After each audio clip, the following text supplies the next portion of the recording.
নমস্কাৰ মই অনিৰ্বাণ আপোনালোকে চাই আছে দি ক্ৰছ কাৰেণ্ট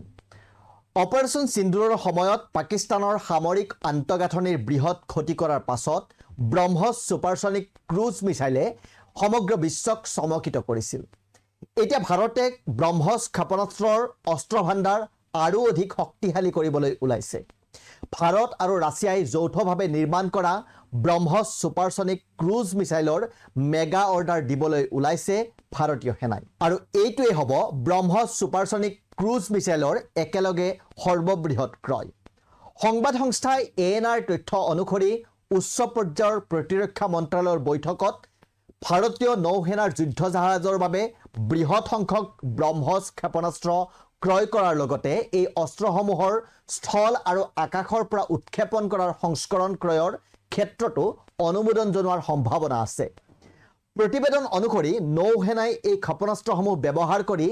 নিজৰ বীৰ শ্ৰেণীৰ যুদ্ধ জাহাজ সজ্জিত কৰিব পাৰে আনহাতে ভাৰতীয় বায়ুসেনাই ৰাছিয়ামূলৰ Su-30 MKI যুদ্ধ বিমান সজ্জিত কৰিবলৈ ব্যৱহাৰ কৰিব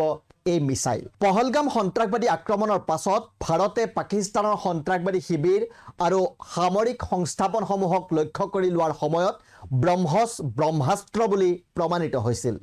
চাৰিদিনীয়া সংঘাতৰ সময়ছোৱাত পাকিস্তানৰ বিমানবন্দৰ আৰু সেনাৰ চাউনীসমূহক সম্পূৰ্ণৰূপে লক্ষ্য কৰি ল'বলৈ এই ক্ষেপণাস্ত্ৰসমূহৰ ব্যাপক ব্যৱহাৰ কৰা হৈছিল শেহতীয়াকৈ প্ৰধানমন্ত্ৰী নৰেন্দ্ৰ মোদীয়ে সংঘাতত থলুৱা অস্ত্ৰ ব্যৱস্থাৰ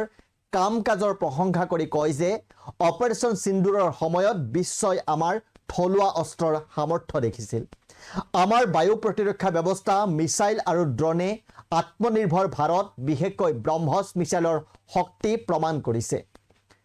পাকিস্তানৰ সৈতে সামৰিক সংঘাতৰ প্ৰথম পৰ্যায়ত যেতিয়া ভাৰতে পাকিস্তানৰ পঞ্জাব প্ৰদেশৰ জৈশ-ই-মহম্মদ আৰু লস্কৰ-ই-তৈবাৰ সন্ত্ৰাসবাদী মুখ্য কাৰ্যালয়কে ধৰি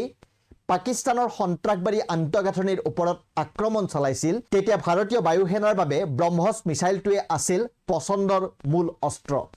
ই অতি নিখুঁতভাৱে লক্ষ্যত আঘাত কৰিছিল ব্ৰহ্মছে পাকিস্তানৰ বিমানবন্দৰসমূহৰ অধিক ক্ষতি সাধন কৰিছিল মন কৰিবলগীয়া যে ভাৰতে ব্ৰহ্মছৰ দীৰ্ঘ দূৰত্বৰ সংস্কৰণ নিৰ্মাণ কৰি আছে আৰু যিয়ে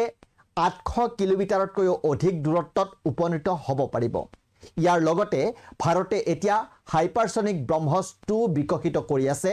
যিয়ে ভাৰতৰ প্ৰতিৰক্ষা ব্যৱস্থাক অধিক শক্তিশালী কৰি তুলিব বুলি আশা কৰা হৈছে ধন্যবাদ